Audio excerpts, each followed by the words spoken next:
خب سپاسگزاریم از شما که آقای جوادی فرصت پیدا کردید و برای شرکت در برنامه ما حاضر شدید. اصلا ما می‌خواستیم در رابطه با انتخابات، کارزار انتخابات در ایران صحبت کنیم چون حالا جریان دارد.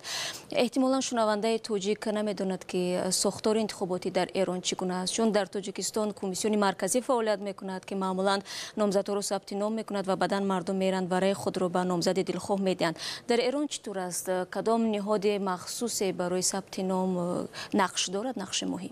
کمیسیون انتخاباتی در ایران هم هست. به همین صورت در آزاد است که هر کسی میخواد در انتخابات شرکت کند برود و ثبت نام میکنه.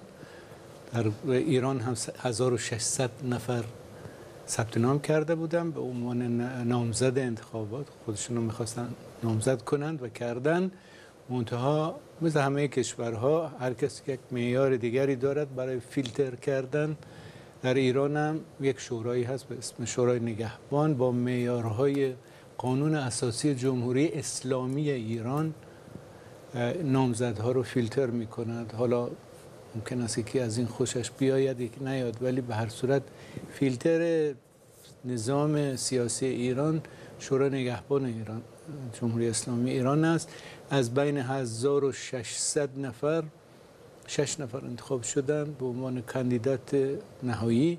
بین این 6 نفر رقابت خواهد شد و خواهیم دید که کدام یک از اینها انتخاب خواهند شد. آیا شانسی زنها برای شرکت در این معرکه سیاسی تا کجا بلند است و اونها میتوانند که واقعا تا به آخر بروند در این معرکه سیاسی؟ یعنی از 160 یا چند نفر خانم که در انتخابات ثبت نام کردن، خب در مقایسه با 1600 زیاد نیست، ولی بین 6 نفر خانم نیست، بنابراین اونها اصلا شرکت نمیکنن. اینجا میخواستم در رابطه با برخی از نامزدها صحبت کنیم. یکی از اونها ابراهیم رئیسی هست. شما در رابطه با این نامزد چی گفته میتوانید؟